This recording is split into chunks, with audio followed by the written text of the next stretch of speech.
Hello, my precious friends. Tonight we're diving into a story that might just make you rethink what it means to be a protector. Imagine, if you will, the opulent halls of an ancient Japanese imperial court, perhaps in the bustling city of Heian-kyo, now modern-day Kyoto. The emperor sits enthroned, surrounded by courtiers adorned in layers of silk, their lives filled with poetry, music, and elaborate ceremonies. But outside those gilded doors, the world is not always so serene. To maintain their peace and power, the ancient Japanese imperial court, like any powerful entity, needed protection. This is where our story of the samurai truly begins, not with sudden explosion of armored warriors, but with the humble beginnings of armed retainers, often overlooked in the grand tapestries of history. You probably won't survive the sheer amount of ancient court intrigue if you're used to modern office politics. But don't worry, we'll keep it low-key. So, before you get comfortable, take a moment to like the video and subscribe, but only if you genuinely enjoy what I do here. Tell me where you're listening from the comments and what time it is for you. Now, dim the lights, maybe turn on a fan for that soft background hum, and let's ease into tonight's journey together. You see, long before the iconic image of the armored samurai astride a horse, there were simply men, often drawn from provincial gentry or even skilled commoners, hired to guard the emperor, imperial family, and valuable estates. These weren't yet the legendary figures we think of. They were more like specialized security personnel. Their duties were practical: defending property, escorting high-ranking officials, and suppressing local banditry. This early reliance on armed retainers by the imperial court is a mainstream historical fact, laying the foundational groundwork for the emergence of a distinct warrior class. For the imperial court, these early guards were a necessary evil, a practical solution to a volatile world outside their cultivated bubble. They were seen as distinct from the cultured aristocrats, occupying a lower social standing, valued for their martial prowess rather than their poetic skill. Think of them as the bouncers of ancient Japan, keeping the peace so the high society folks could continue their sophisticated debates about the optimal cherry blossom viewing spot. A quirky tidbit from this nascent period is that many of these early armed retainers were actually archers. While swords were certainly present, the bow was often considered the primary weapon of warfare, particularly for mounted combat. Imagine an ancient security guard patrolling the imperial palace grounds, not with sidearm, but with a powerful longbow, ready to loose an arrow with deadly precision. It's a far cry from the image of the katana-wielding warrior, emphasizing the practical, skirmish-based nature of early conflicts. Historians still argue whether these early imperial guards were truly the direct ancestors of the samurai, or if the later samurai class developed more independently from provincial warrior bands. What's clear, however, is that the need for armed protectors was constant, creating a fertile ground for a warrior identity to eventually blossom. The imperial court, in their desire for security, inadvertently sowed the seeds of class that would eventually challenge and then dominate their very authority. These retainers often had strong ties to the provinces, acting as liaisons between the central court and the far-flung rural areas. Their effectiveness wasn't just in their fighting ability, but also in their local knowledge and connections. They were the eyes and ears of the court in regions where imperial control was often tenuous, a sort of ancient intelligence network woven with steel and loyalty. They probably knew more about who was actually causing trouble than any pampered courtier ever could. As the imperial court became more absorbed in its own internal politics and cultural pursuits, their direct military capabilities began to wane. This created a vacuum, which these armed retainers, particularly those who began to establish themselves in provinces, were increasingly positioned to fill. They were building expertise, networks, and a reputation for effective force, far away from the delicate incense and elegant robes of Heian-kyo. So, the origin of the samurai isn't a dramatic birth, but a slow, almost imperceptible growth from the practical necessity of defense. It starts with anonymous guards, protecting a distant emperor, slowly cultivating the skills, the organization, and eventually the power that would one day define an entire era. It's a testament to how seemingly minor roles can, over centuries, evolve into monumental forces. From those early anonymous imperial guards, our story of the samurai begins to shift and expand.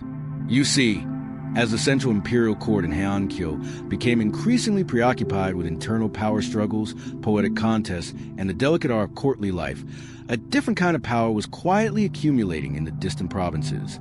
The power of the great regional clans. These powerful families, rooted in their own lands and communities, began to amass private armies, cultivating a warrior ethos that would eventually challenge the very fabric of central authority. This rise of powerful regional clans, with their burgeoning private military forces, is a mainstream historical fact, crucial for understanding the eventual emergence of the samurai as a dominant force. Imagine sprawling estates far from the elegant capital, managed by families whose power stemmed not from imperial decrees, but from their control over land and the people who worked it. These clans, like the Minamoto and the Terra, were less interested in composing waka poetry and more concerned with protecting their agricultural lands, expanding their influence, and dealing with unruly neighbors. They needed muscle, and they built it, forging bonds of loyalty with skilled fighters from their own kin or from local elites.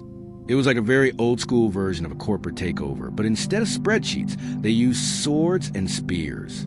You probably won't survive this level of decentralized power if you're used to a clear chain of command. As the central government's grip weakened, its ability to enforce laws and collect taxes in the provinces dwindled. This vacuum of authority created an environment where local disputes often escalated into armed conflicts. Who would settle these disputes? Not the distant, silk-clad courtiers. It was the regional clans, with their growing private armies, who stepped in. They offered protection to smaller landholders, extended their influence, and in doing so, solidified their own power bases. They were becoming the de facto rulers of their territories, proving that local muscle often trumps distant decree. A quirky tidbit from this period is how these nascent warrior bands began to develop their own distinct customs and rituals separate from the refined court. While the imperial aristocracy valued artistic pursuits and refined etiquette, these provincial warriors prized martial skills, loyalty to their lord, often a family patriarch, and a rugged self-sufficiency. Their training wasn't in calligraphy, but in horsemanship, archery, and sword fighting. Imagine them practicing archery in the pouring rain, while the nobles indoors were meticulously arranging flowers.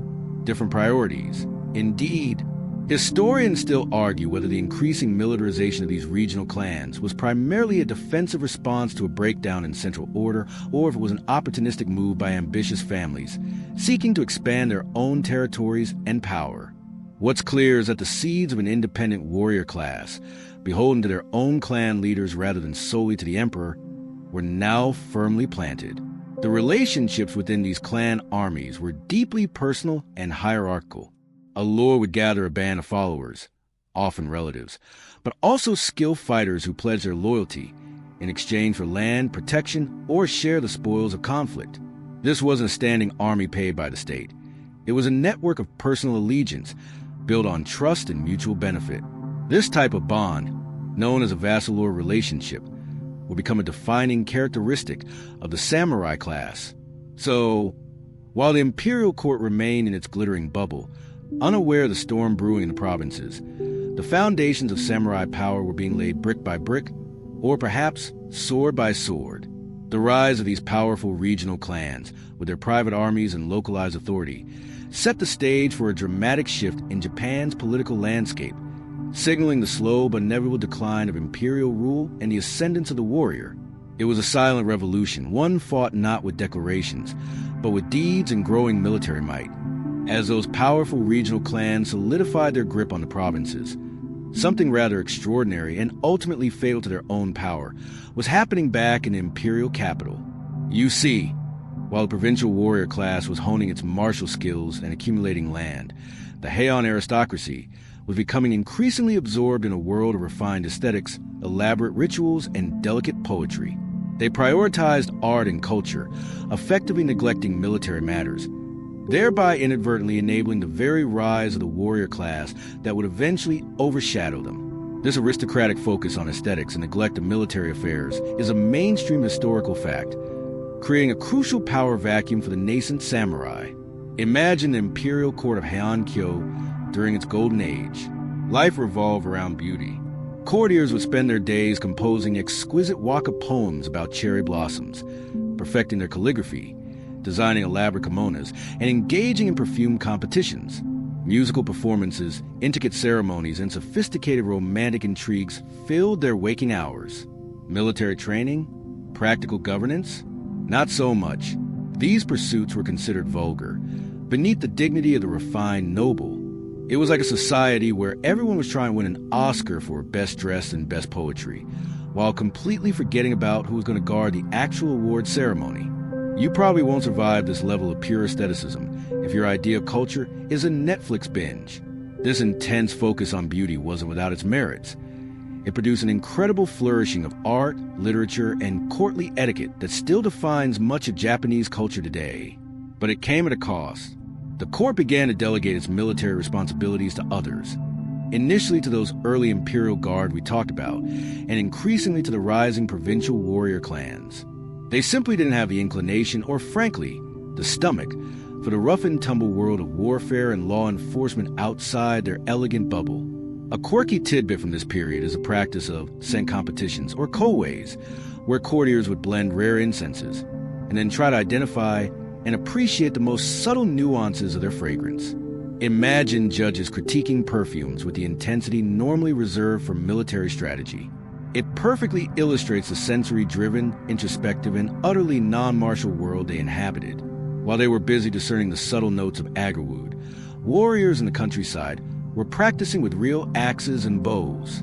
Historians still argue whether the Heian aristocracy's decline in military prowess was a conscious strategic decision to focus on cultural development, a gradual erosion due to prolonged peace, or simply a reflection of their social prejudices against martial pursuits. What's clear is that this cultural preference led to a critical military vulnerability for the central government. As the court's direct military power waned, they increasingly hired or relied upon the armed might of provincial clans to protect their landholdings, suppress rebellions, often caused by their own neglect, and even settle disputes among themselves. These warriors, initially seen as mere hired muscle, gradually gained influence and a deep understanding of the court's vulnerabilities. They were like the neglected younger siblings who quietly built up their own strength, while the older ones were busy with tea ceremonies and opera. This detachment from military realities meant the Heian aristocrats often underestimated the growing power and ambition of the warrior class. They continued to view themselves as the sole legitimate rulers, even as the real power began to shift inexorably to those who wielded swords and controlled resources in the provinces. It's a bit like a CEO spending all their time designing a new office plan arrangement while the company's biggest competitor is secretly acquiring all their key assets. So, the very elegance and cultural richness of the Heian court, while beautiful, became a catalyst for its own undoing. By prioritizing aesthetics and neglecting the grim necessities of military defense, they unknowingly cultivated the very force that would eventually rise to dominate Japan. The stage was being set for a dramatic power shift, a transition from the era of cultured nobles to the era of the disciplined warrior. As the Heian aristocracy continued to delight in their perfumed world of poetry and courtly love, largely oblivious to the shift in power, a new and profoundly influential concept was slowly taking root and beginning to define the warrior class in the provinces: Bushido. You see, this wasn't written code handed down from on high, at least not initially. It was an unwritten, evolving set of principles that emphasized loyalty, honor, and martial prowess, gradually shaping the identity and conduct of those emerging samurai. This organic genesis of distinct warrior code, later formalized as Bushido, is a mainstream historical fact, central to understanding the samurai's enduring mystique. Imagine a young warrior, perhaps in the service of a powerful provincial clan, facing a moral dilemma. Should he prioritize his own life, or die defending his lord, even in a seemingly lost cause? The answers to such questions began to coalesce into a shared understanding of what it meant to be a true warrior. It was about courage in the face of death, unwavering loyalty to one's master, and a personal sense of honor that dictated one's every action. This wasn't just about fighting. It was about how you fought, why you fought, and what you stood for. It was less about a rule book and more about a feeling in your gut, guiding your steel and your spirit. You probably won't survive this level of unwavering dedication if your moral compass leans towards hitting the snooze button. At its core, Bushido which literally means a way of the warrior, emphasized a profound sense of duty. A samurai's life was not his own. It belonged to his lord. This absolute loyalty was paramount, often transcending family ties or personal ambition. Dying honorably in service was often preferred to living in disgrace. This sounds pretty intense, and honestly, it was. Imagine a modern job interview where the first question is, "Are you prepared to literally die for this company?" That's the kind of commitment we're talking about. A quirky tidbit from this formative period of Bushido involves the importance of a samurai's name and reputation. A warrior's honor was so intertwined with his family name that committing acts of cowardice or disloyalty brought shame not just upon himself, but upon his entire lineage. Conversely, heroic deeds brought immense prestige to his family for generations. This wasn't just about personal pride.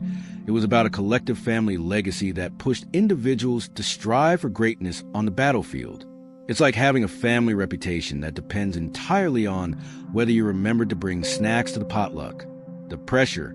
Historians still argue whether Bushido was a pre-existing, coherent ethical system that warriors adopted, or if it was largely an idealized concept codified much later, reflecting the aspirations of samurai rather than their consistent historical behavior. What's clear is that the idea of such a code began to shape their self-perception and their interactions long before it was formally written down. Beyond loyalty, Bushido also stressed self-discipline, frugality, and mastery of martial arts. A true warrior was expected to be skilled with the sword, bow, and horse, but also to cultivate an inner calm and resilience. This wasn't just brute strength. It was a blend of physical prowess and mental fortitude. They were expected to be both deadly and disciplined, a sort of medieval ninja monk hybrid, but with more impressive armor and less sneaking around. The concept of honor was a delicate balance. It meant upholding one's word, acting with integrity, and never showing cowardice. If one's honor was irrevocably stained, often the only path to redemption was through ritual suicide, seppuku. This grim practice, though extreme, underscored the ultimate value placed on one's reputation and integrity within the warrior class. It was the ultimate my bad, with very final consequences.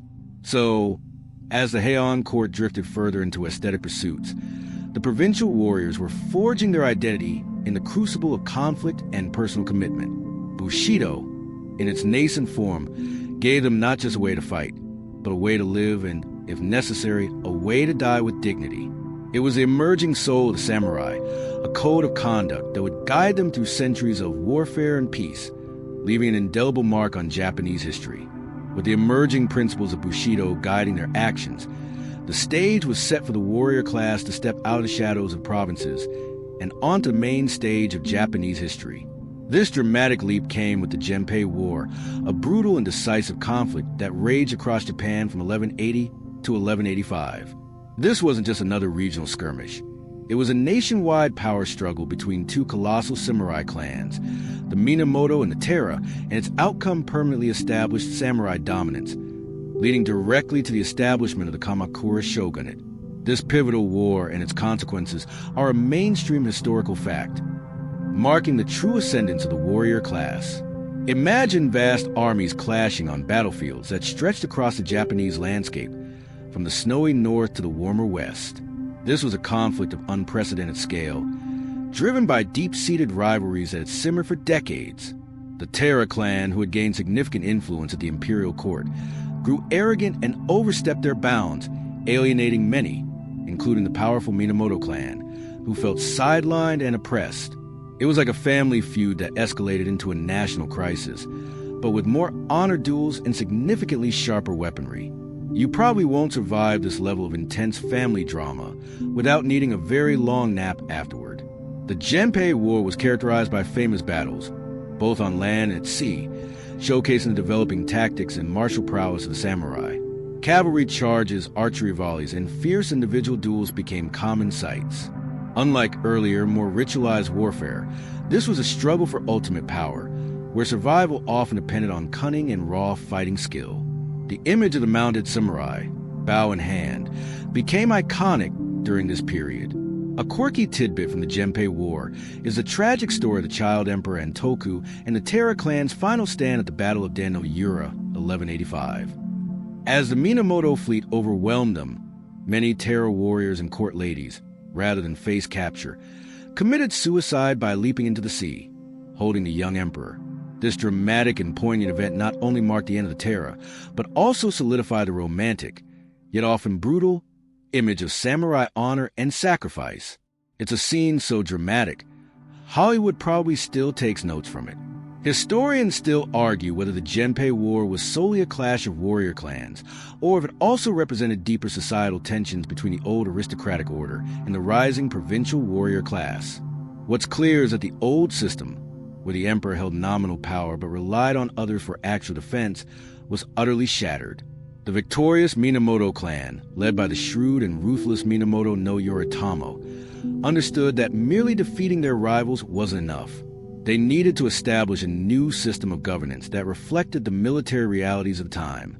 They realized that true power now lay with those who commanded armies and controlled land. Yoritamo, instead of attempting to restore the imperial court's former power, which would have been a rather pointless exercise, like trying to put toothpaste back in the tube, established a new military government in Kamakura, far from the imperial capital. This was the birth of the shogunate, a military dictatorship where the emperor remained a figurehead, but the real power rested with the shogun, the supreme military commander. So, the Genpei War was more than just a series of battles. It was a crucible in which the samurai class forged its destiny. It was a moment they proved their undeniable strength and established their right to rule. The echoes of those clashing swords and thundering hooves reverberated for centuries, ushering in an entirely new era for Japan, an era defined by the warrior. With the dust of the Genpei War settled and the Minamoto clan victorious, Japan stood at a crossroads.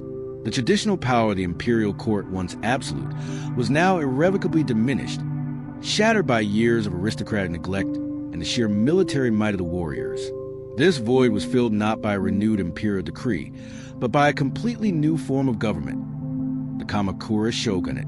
You see, this wasn't just a change in leadership. It was a fundamental shift, establishing a samurai-led government that brought a new feudal order and effectively ushered in nearly 700 years of warrior rule. The establishment of the Kamakura shogunate in 1185 by Minamoto no Yoritamo is a mainstream historical fact, marking the beginning of Japan's feudal age. Imagine a powerful new capital rising not in the cultural heartland of Heian-kyo, but in Kamakura, a strategic coastal town far to the east. This choice of location was deliberate. Yoritamo wanted to distance his military government from the decadent influences of the imperial court, establishing a regime rooted in the rugged, disciplined ethos of the warrior. He created the Bakufu, literally tent government, a military administration that would govern Japan in the name of the emperor, who remained a symbolic figurehead in Kyoto. It was like moving the nation's capital to a military base, far from the city lights and fancy restaurants. You probably won't survive this level of administrative distance if your idea of governance involves a lot of direct communication. Under the Kamakura shogunate, Japan transformed into a feudal society. Yoritamo established a system where land was granted to loyal samurai in exchange for their military service and unwavering allegiance. These samurai, now known as gokunin housemen, managed their own estates, collected taxes, and maintained order in their respective territories, but ultimately owed their loyalty and military support to the shogun. This created a pyramid of power, with the shogun at the top, followed by powerful regional lords, and then their samurai vassals, all bound by oaths and obligations. It was a very complex, very decentralized system of command and control, a bit like a medieval franchise operation, but with more swords and less standardized uniforms.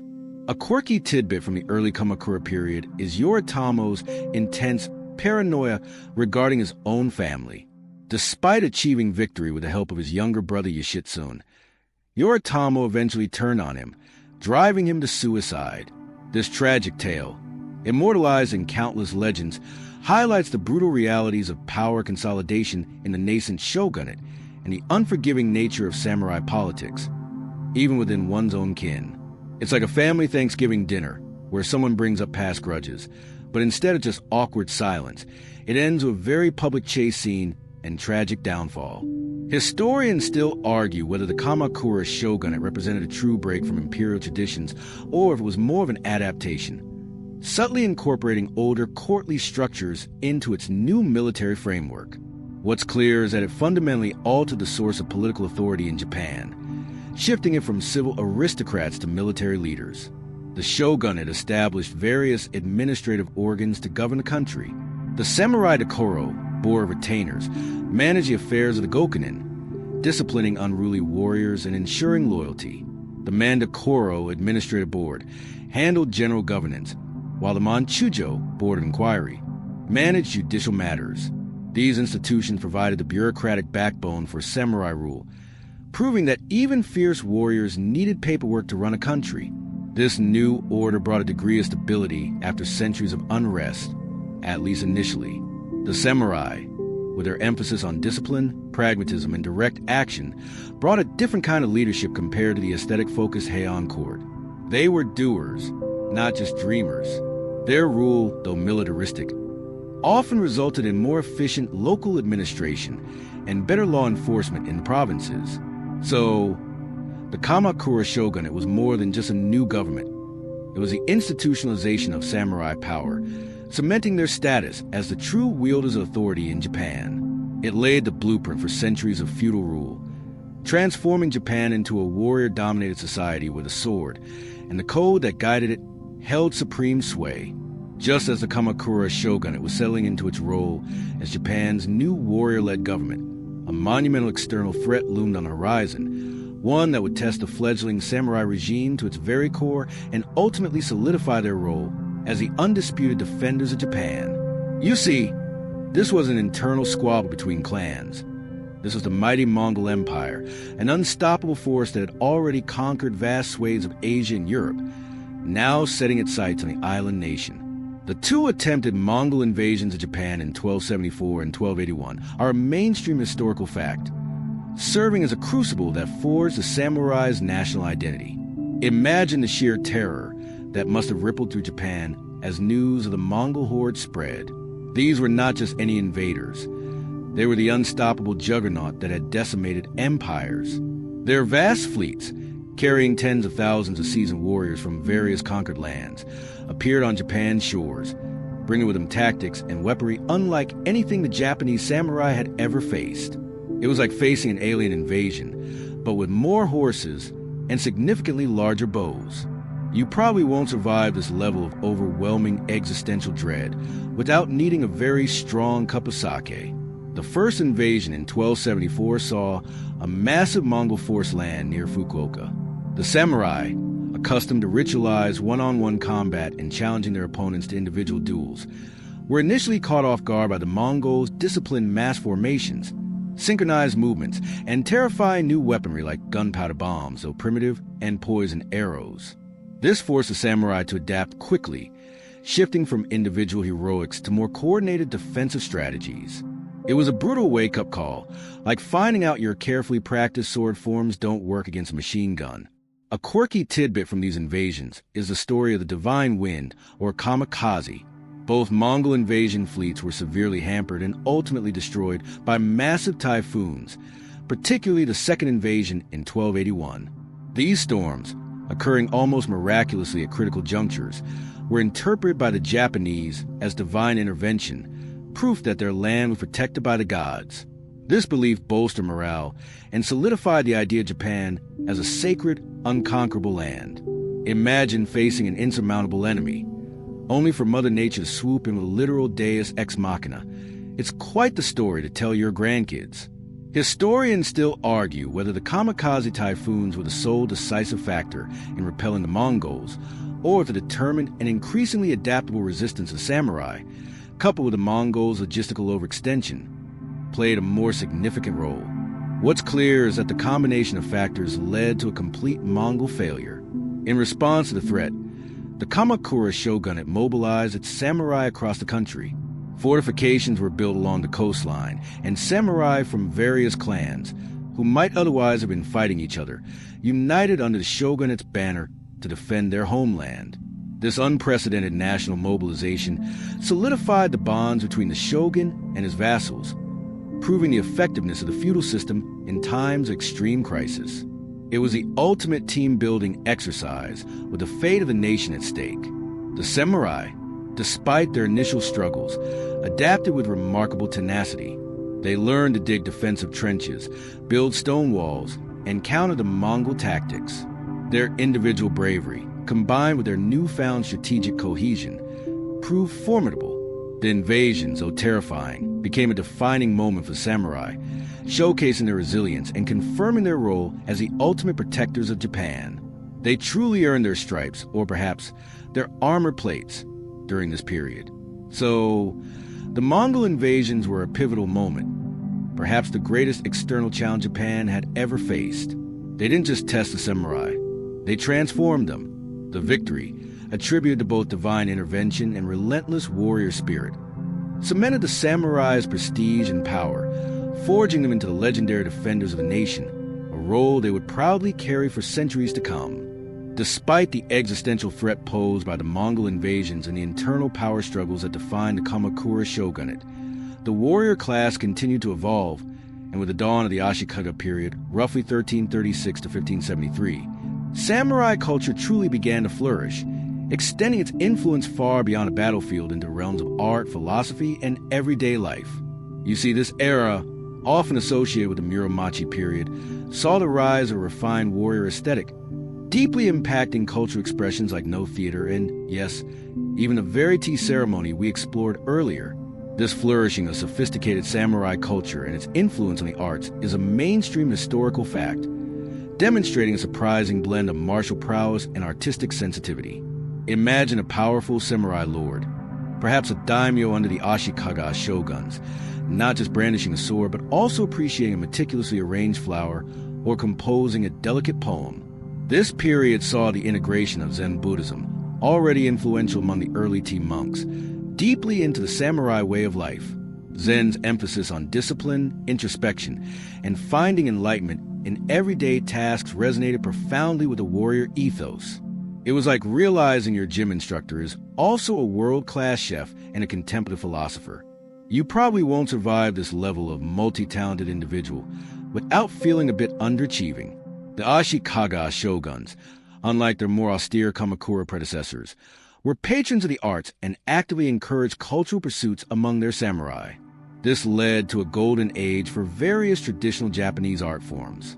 No theater, a highly stylized form of musical drama, reached its pinnacle during this period, often drawing upon themes of samurai valor, Buddhist morality, and supernatural elements. Warriors would not only attend no performances, but sometimes even participate, demonstrating their refined sensibilities. It's a far cry from modern action movies. Think of it as a deeply philosophical play where the acting is as precise as a sword strike. A quirky tidbit illustrating this cultural blend is the concept of kabukimano, literally strange things or leaning things, which were bands of eccentric samurai, often ronin, who deliberately dress in flamboyant, outlandish styles and engage in unusual public behavior during the late Ashikaga period and into the early Edo period. While not directly tied to the mainstream, refined culture, it shows a vibrant, sometimes rebellious, artistic spirit even within the warrior class, pushing boundaries. Imagine a medieval fashion show where the goal was to look as gloriously weird as possible. That was them.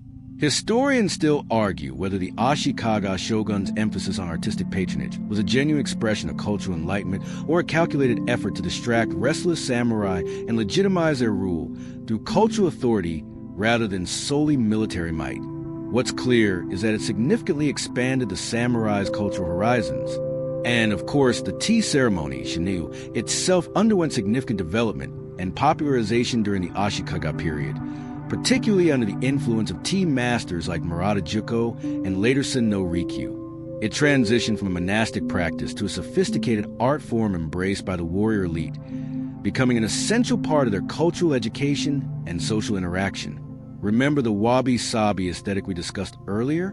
It was during this era that its principles truly became intertwined with Shinryu, emphasizing simplicity, imperfection, and the beauty of nature.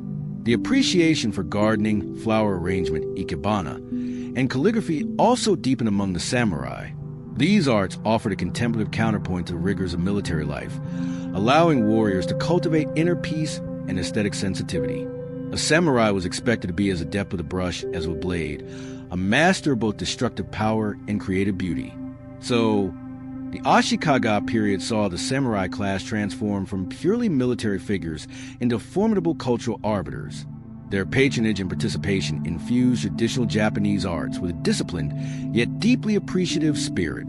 This was the era where the sword found its complement in the paintbrush, and the path of the warrior widened to encompass not just conquest, but also profound cultural expression. As samurai culture flourished under the Ashikaga shogunate, cultivating both martial skill and artistic refinement, a darker, more turbulent chapter was about to unfold, one that would redefine warfare and challenge old loyalties to their absolute limits: the Sengoku chaos. You see, the mid-15th century plunged Japan into a protracted period of civil war, often called the Sengoku Jidai, or Warring States period, lasting for over a century. This era of relentless conflict required innovative tactics, led to the rise of entirely new power dynamics, and utterly shattered the traditional bonds of loyalty that had once held the warrior class together. This prolonged period of intense civil strife and its transformative impact on warfare and samurai society is a mainstream historical fact, serving as a brutal crucible for the samurai's evolution. Imagine a landscape scarred by constant warfare, where castles rise and fall like tides, and betrayal is as common as a change in seasons. The authority of the Ashikaga shoguns crumbled, leading to a power vacuum that ambitious provincial daimyo, feudal lords, rushed to fill. Every lord fought against every other lord, forming and breaking alliances with dizzying speed. Loyalty was no longer to a distant shogun, or even to a clan, but often to the most powerful leader of the moment. It was a chaotic free-for-all, like a game of musical chairs where the loser gets to be conquered. You probably won't survive this level of constant strategic recalculation if you're bad at improvising. This era demanded a new kind of samurai. It wasn't enough to be a skilled duelist or a loyal retainer. Success now requires strategic brilliance, administrative acumen, and a ruthless pragmatism. The old, more ritualized forms of combat gave way to massed armies, siege warfare, and the increasing use of firearms, introduced by the Portuguese in the mid-16th century. The teppo or arquebus revolutionized the battlefield, making skilled archers and swordsmen vulnerable to a common foot soldier with a gun. Imagine a knight in shining armor suddenly facing someone with a primitive musket. The rules of engagement just changed dramatically. A quirky tidbit that perfectly encapsulates the shift in loyalty during the Sengoku period is the concept of gekakujo, meaning the low overthrowing the high. This was a common phenomenon where powerful samurai vassals would usurp their daimyo, or even retainers would overthrow their lords in a relentless pursuit of power. This highlighted the breakdown of traditional hierarchies and the ascendancy of raw ambition and military strength. It's like your interns launching a hostile takeover of your company and actually succeeding because they just work harder. Historians still argue whether the Sengoku Jidai was a period of unbridled chaos and destruction, or it also fostered significant social and economic innovation, including the development of new castle towns and commercial networks. What's clear is its profound impact on the samurai and their methods of warfare. The constant conflict fostered incredible innovation in military tactics. Daimyo like Oda Nobunaga and Toyotomi Hideyoshi, whom we'll talk about more later, mastered combined arms tactics, employing large numbers of shigaryu, foot soldiers, often armed with spears or firearms, alongside their traditional samurai cavalry. Castle design became more sophisticated, with complex fortifications designed to withstand protracted sieges. It was a period of rapid military evolution, driven by the sheer necessity of survival. The moral landscape was equally turbulent.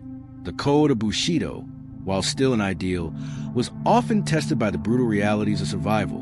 Betrayal, shifting allegiances, and calculated ruthlessness became common tools in the quest for power. Warriors had to make difficult choices, constantly weighing honor against survival and loyalty against opportunity. It was a very gray area, like trying to pick the least bad option on a really long multiple choice test, where all the answers lead to existential dread. So, the Sengoku chaos, despite its widespread destruction, was a period of intense transformation for the samurai. It stripped away old conventions, forced brutal adaptations, and ultimately refined a warrior class into the formidable, pragmatic, and strategically brilliant figures who would eventually unify Japan. It was the ultimate trial by fire, forging the steel of the samurai into its sharpest form.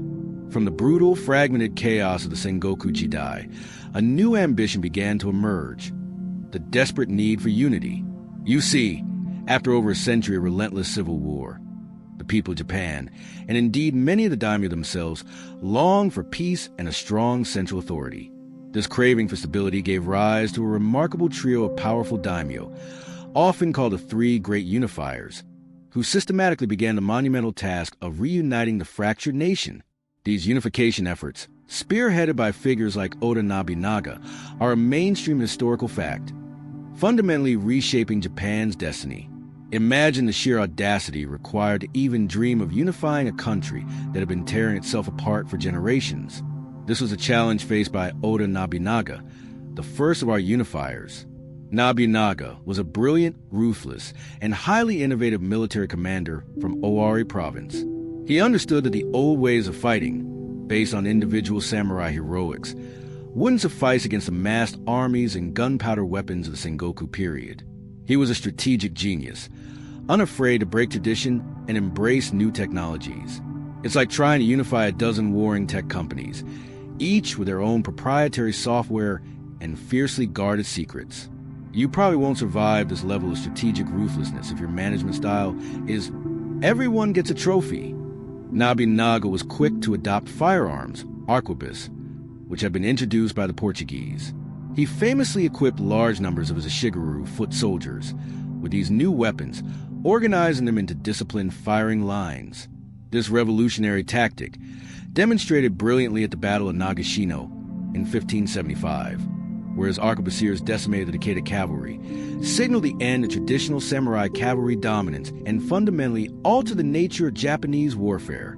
He was essentially bringing a gun to a sword fight, and it worked. A quirky tidbit about Nobunaga is his infamous reputation for ruthlessness and his willingness to destroy anything that stood in his way, especially Buddhist monastic complexes that oppose him politically or militarily. The burning of Mount Hai, a powerful monastic complex that had amassed its own warrior monks and political influence, was a particularly brutal and memorable act. It highlights his pragmatic and often terrifying resolve to achieve his goals, even if it meant defying deeply ingrained religious authority. Imagine if your local monastery had its own army, and then a warlord decided to unmonastery them. Quite a scene. Historians still argue whether Nobunaga's methods, though brutal, were a necessary evil to achieve national unity after such prolonged chaos, or if his tyranny ultimately sowed seeds of resentment that others would later exploit. What's clear is his undeniable military genius and his pivotal role in setting the stage for unification. Nobunaga systematically conquered rival daimyo, expanding his territory and control. He fostered economic reforms, breaking down internal trade barriers and encouraging commerce, realizing that a strong economy was essential for sustained military campaigns. He built magnificent castles, not just as fortifications, but as symbols of his power and as administrative centers for his growing domain. These castles were like medieval skyscrapers, projecting authority across the landscape. Despite his immense success, Nobunaga was never able to complete the unification himself. In 1582, he was betrayed by one of his most trusted generals, Akechi Mitsuhide, and forced to commit seppuku at Honnoji Temple in Kyoto. His sudden death plunged a nascent unified Japan back into a brief period of uncertainty, but the momentum he had created was too powerful to stop. His legacy was not just conquest, but the vision of a single, unified Japan, a dream that his successors would ultimately fulfill. So, Oda Nobunaga was a fiery, innovative force that initiated Japan's long journey out of civil war. He shattered old conventions, embraced the new, and, through sheer will and military prowess, laid the crucial groundwork for the unification that would follow. He was the first tremor of an earthquake that would reshape the entire nation. With Oda Nobunaga's fiery reign abruptly cut short by betrayal, the monumental task of unifying Japan passed to his brilliant and cunning successor, Toyotomi Hideyoshi. You see, Hideyoshi, a man of humble origins who rose through the ranks purely on merit and charisma, not birth, was a master strategist and administrator. His reign marked a crucial period where he not only consolidated Nobunaga's conquests, but also took definitive steps to disarm the common farmers and define the samurai class more rigidly, fundamentally altering the social structure of Japan. This consolidation of power and the defining of social classes by Hideyoshi is a mainstream historical fact, cementing the transition from chaos to a more ordered feudal society. Imagine a diminutive figure, perhaps no taller than 5 feet, yet possessing an iron will and a razor-sharp intellect. Hideyoshi was not born into a samurai family. He began as Nobunaga's sandal-bearer and rose to become his most trusted general through sheer talent and unwavering loyalty. After Nobunaga's death, Hideyoshi quickly avenged his lord, defeating Akechi Mitsuhide, and then skillfully outmaneuvered other powerful daimyo to inherit Nobunaga's legacy. He completed the unification of Japan through a combination of military prowess, shrewd diplomacy, and even massive public works projects that showcase his power and brought prosperity. It's like a rags-to-riches story, but instead of building a tech empire, he built an actual empire with castles and samurai. You probably won't survive this level of rapid social mobility if you're stuck in the same entry-level job for years. Hideyoshi's unification efforts culminated in the late 1580s, bringing an end to the century of Sengoku warfare. With peace established, he turned his attention to solidifying his control and preventing future rebellions. One of his most significant and long-lasting policies was a sword hunt, Katanagari, of 1588. This nationwide decree ordered all commoners, farmers and townspeople, to surrender their weapons, including swords, spears, and even arquebus, ostensibly to be melted down and used to cast a great statue of Buddha. In reality, it was a drastic measure to disarm any potential rebel forces and solidify the distinction between the warrior class and the peasantry. It was essentially the world's most dramatic gun buyback program, medieval style. A quirky tidbit about Hideyoshi is his love for ostentatious displays of wealth and power, often in stark contrast to the wabi-sabi aesthetic we saw earlier. He commissioned magnificent castles, including the lavish Fushimi Castle, and famously held a grand katano tea ceremony in 1587, inviting commoners and nobles alike to participate, though he himself used incredibly ornate gold-leaf tea utensils. This was less about Zen contemplation and more about showing off his immense power and patronage. Imagine attending a tea party where all the cups are solid gold. It certainly gets the message across. Historians still argue whether the sword hunt was primarily intended to prevent peasant uprisings, or it was more about cementing the exclusive right to bear arms within the samurai class, thereby codifying the social hierarchy. What's clear is its profound impact on Japanese society. The sword hunt, along with other measures, firmly established a rigid social hierarchy known as Shinoko-sho, which separated society into 4 main classes: samurai warriors, Namen farmers, Kojo artisans, and shonen merchants.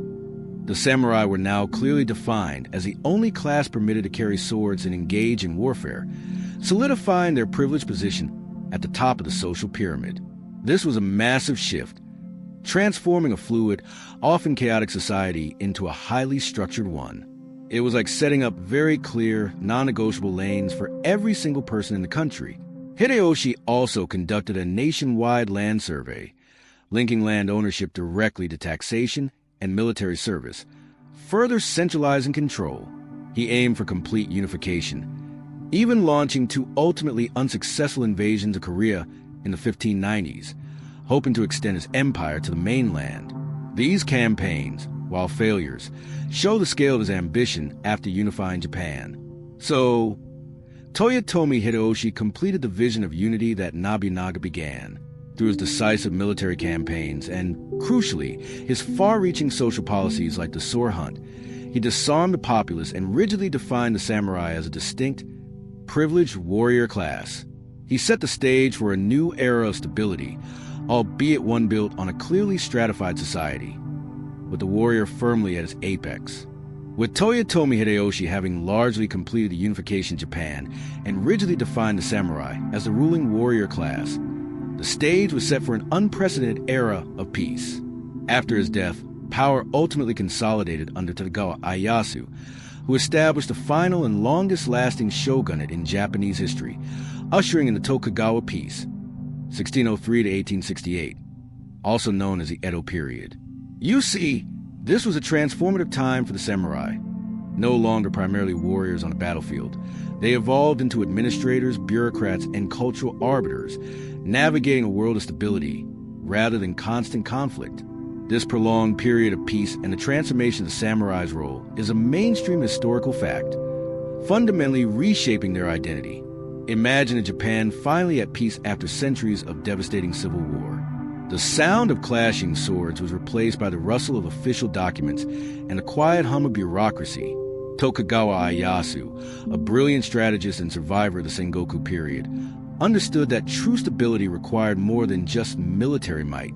He established a highly centralized feudal government, the Tokugawa shogunate, with its capital in Edo, modern-day Tokyo, far from the traditional imperial seat in Kyoto. This strategic relocation symbolized a new era, where the military government held undeniable power, ensuring peace through meticulous control. It was like finally getting everyone to agree on a stable government after decades of political infighting, but with more intricate rules about who could live where.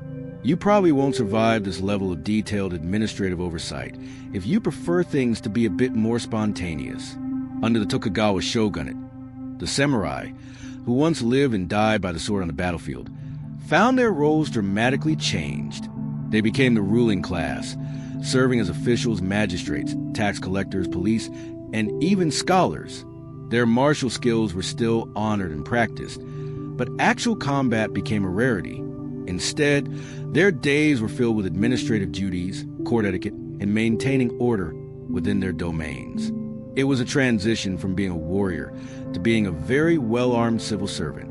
A quirky tidbit from this period is a Sankenkatai, alternate attendance system. To prevent daimyo feudal lords from amassing too much power and rebelling, the shogunate mandated that they spend alternate years residing in Edo and in their home domains. When they returned to their domains, they had to leave their families in Edo as hostages. This system, while incredibly burdensome for the daimyo due to the massive cost of maintaining two households and traveling extensively, served to control them, foster national unity, and stimulate the economy along the major travel routes. Imagine having to commute to a different city every other year and leave your entire family behind. That's some serious government oversight. Historians still argue whether the Tokugawa peace, though stable, stifled innovation and progress due to its rigid social structure and isolationist policies, or provided a necessary period of internal development and cultural consolidation for Japan. What's clear is its profound impact on the samurai class. The long peace transformed the very nature of Bushido. While loyalty and honor remained central, the emphasis shifted from battlefield prowess to moral integrity, administrative capability, and cultural refinement. A samurai was expected to be a cultured gentleman as much as a skilled fighter, well-versed in poetry, calligraphy, and of course, the tea ceremony. This was the era when the samurai truly became scholar warriors, blending the pen with the sword. Many samurai, with no wars to fight, turned their energies to intellectual pursuits, becoming Confucian scholars, poets, artists, and philosophers. The cultural flourishing of the Edo period, from ukiyo-e art to no and kabuki theater, was in part driven by the patronage and participation of the samurai class. Their daily lives were now a sophisticated blend of administrative work, martial training, often more for discipline than combat readiness, and refined leisure. So, the Tokugawa peace was a revolutionary period for samurai, forcing them to adapt from a class defined by warfare to one defined by governance and culture.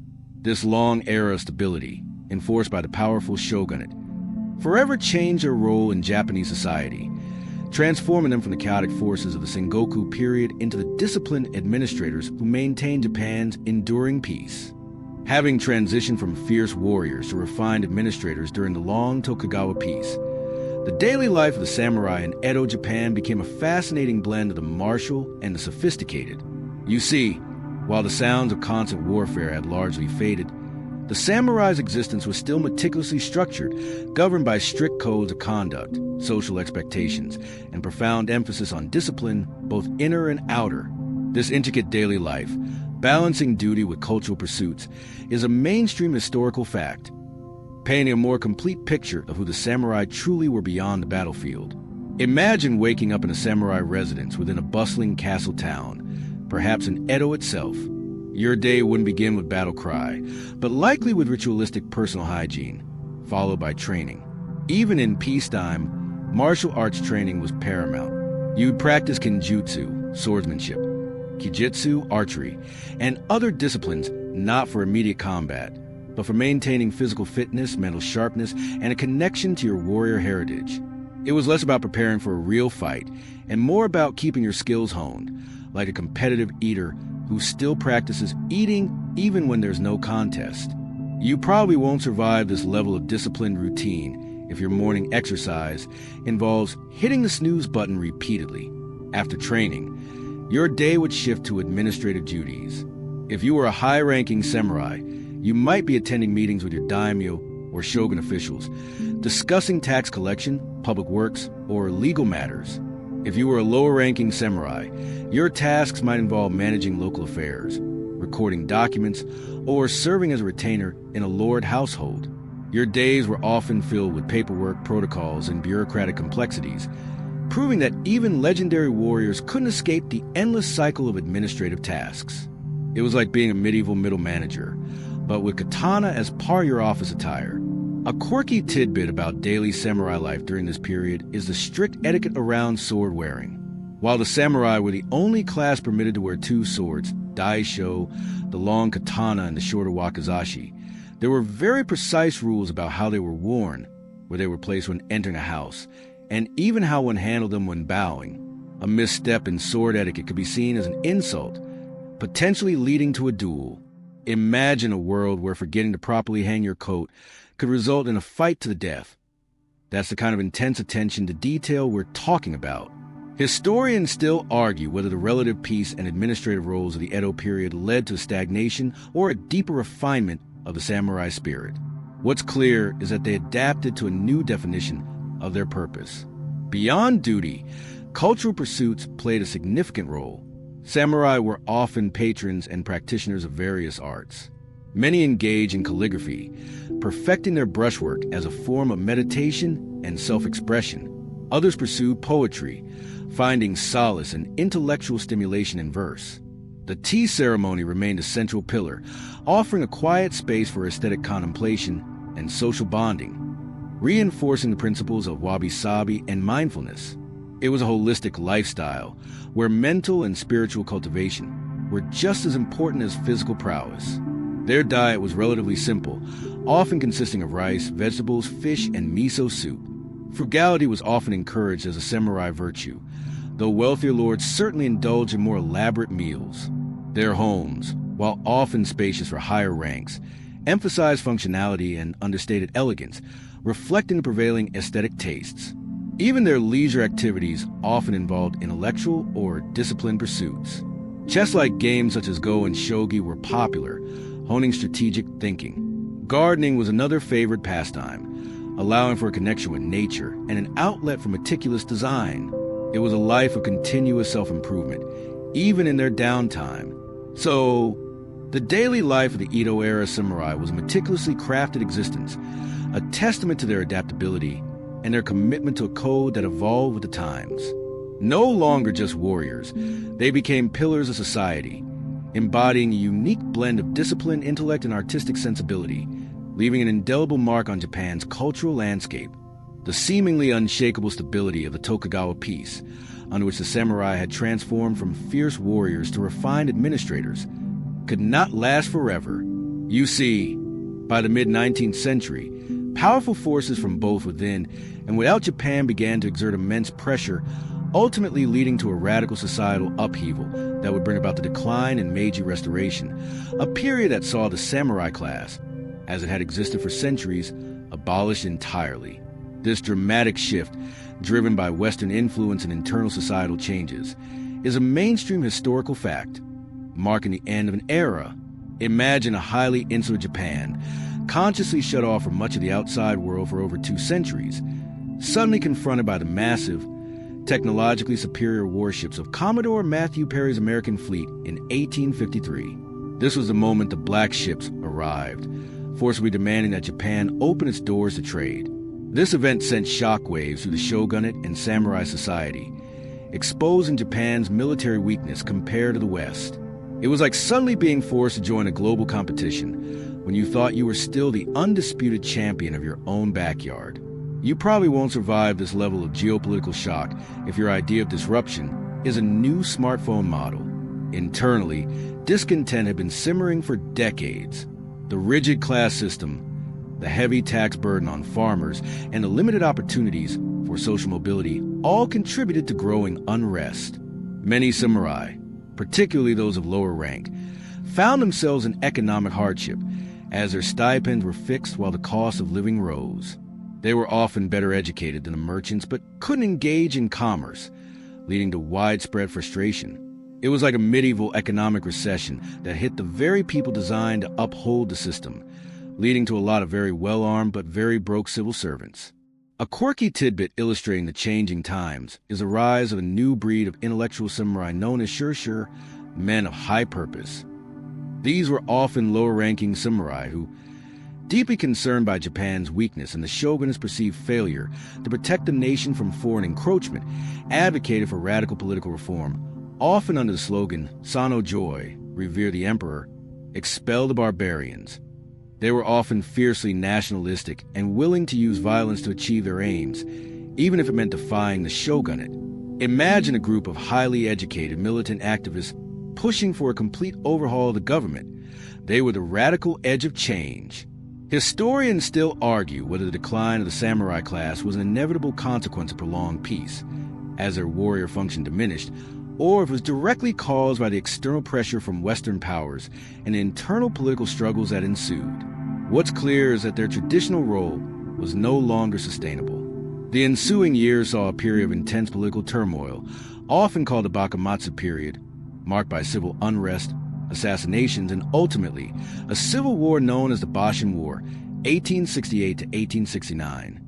This conflict pitted pro-imperial forces, often led by powerful daimyo from domains like Chashu and Satsuma, who saw an opportunity to overthrow the weakened shogunate, against the Tokugawa loyalists. The imperial forces, often adopting Western weaponry and tactics, proved superior. In 1868, the Tokugawa shogunate was formally dissolved and political power was restored to the Emperor Meiji. This event, known as the Meiji Restoration, was not just a change in leadership. It initiated a rapid and sweeping modernization of Japan. To achieve a truly modern, unified nation-state capable of standing against Western powers, the new Meiji government recognized that the feudal samurai class, with its loyalties to individual lords and its traditional privileges, was an impediment. In the early 1870s, a series of decrees were issued that systematically dismantled the samurai class. The right to wear a sword in public was abolished, the Heitoriai. Their hereditary stipends were commuted, and a national conscript army was established, rendering their military function obsolete. The samurai were effectively stripped of their unique status and forced to integrate into common society, becoming farmers, merchants, or even civil servants in the new government. It was a complete overhaul, like canceling everyone's season passes to their exclusive club and telling them to get regular jobs. So, the Meiji Restoration brought about the dramatic decline and eventual abolition of the samurai class. It was a painful, often bewildering, transition for those who had defined themselves as warriors and administrators for centuries. Yet, this radical transformation was deemed necessary to propel Japan into the modern world, fundamentally reshaping its society and setting the stage for its rise as a global power. Though the samurai class was officially abolished during the Meiji Restoration, their ideals, their philosophies, and their very spirit did not simply vanish with the stroke of a pen. You see, the centuries of samurai rule and the profound cultural legacy they built continue to shape and influence modern Japanese identity and values in countless subtle yet powerful ways. This enduring legacy of samurai ideals, even after their formal dissolution, is a mainstream historical fact, permeating Japanese society to this day. Imagine the shock and disorientation for millions of former samurai, suddenly stripped of their hereditary status, their stipends, and their right to carry swords. Yet, many of them, particularly the lower-ranking samurai who had been at the forefront of the Meiji Restoration itself, found new roles in the rapidly modernizing nation. Their discipline, education, and loyalty, tenets of Bushido, made them ideal candidates for leadership positions in the new bureaucracy, the nascent military, and even in burgeoning industries.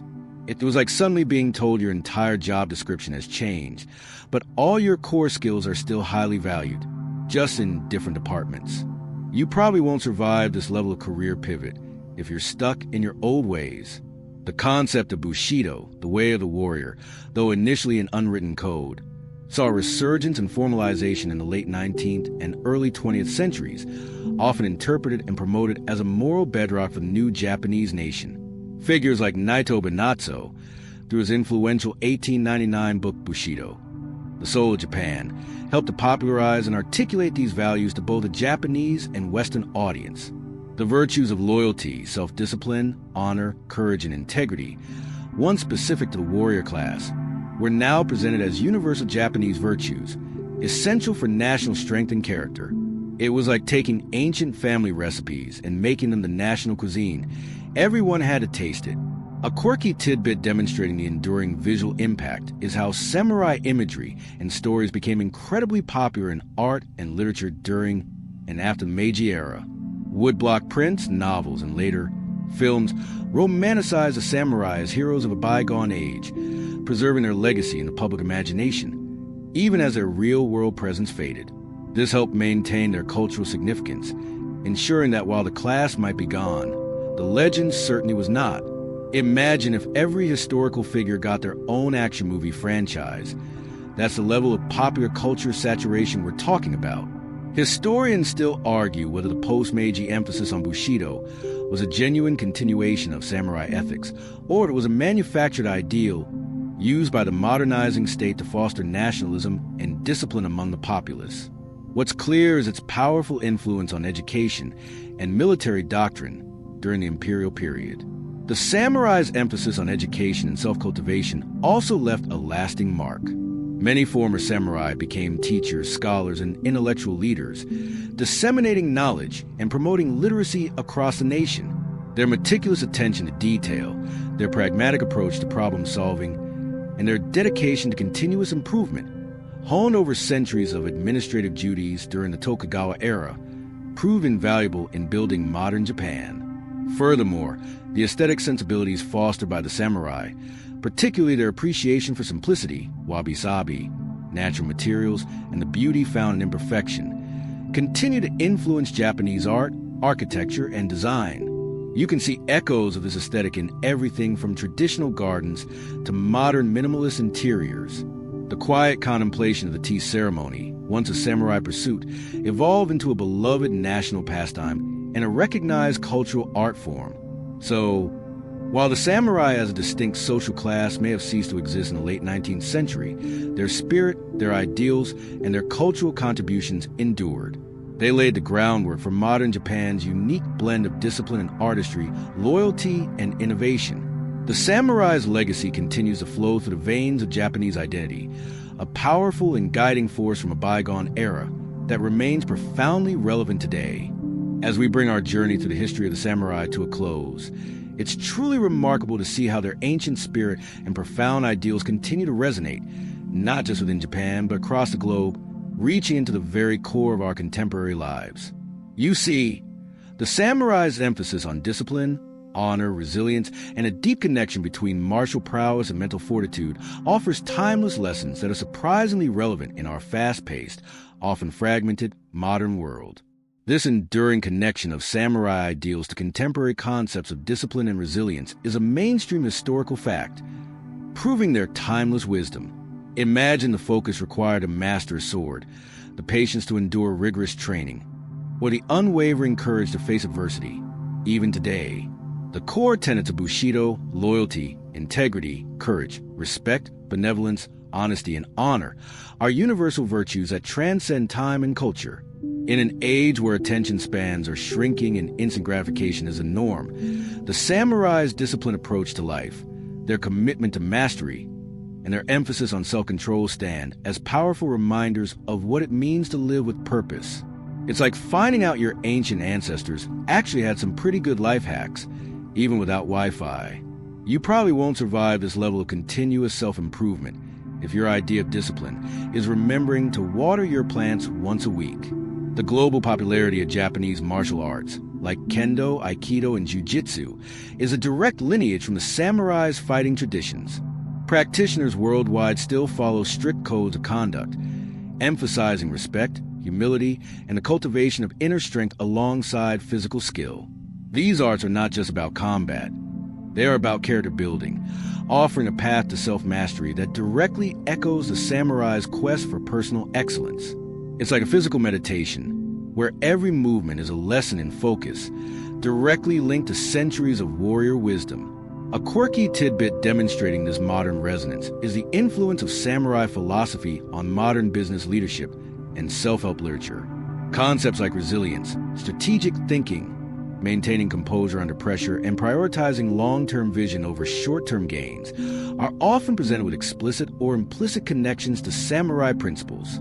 Books and seminars draw parallels between ancient warrior strategies and contemporary corporate challenges, suggesting that even in the boardroom, a bit of the samurai spirit can go a long way. Imagine your CEO suddenly quoting Miyamoto Musashi in a quarterly earnings call. It's happening more often than you think. Historians still argue whether the contemporary popularization of samurai ideals sometimes oversimplifies or romanticizes the historical realities of a samurai, or if it successfully translates timeless wisdom into a universally accessible format. What's clear is the widespread and continued fascination, beyond martial arts and business. The aesthetic principles deeply cultivated by the samurai, such as wabi-sabi and the minimalist appreciation for nature, continue to influence modern architecture, design, and even fashion. The enduring appeal of simplicity, functionality, and organic beauty, elements refined in the tea rooms and gardens of samurai estates, reflects a desire for authenticity and balance in a complex world.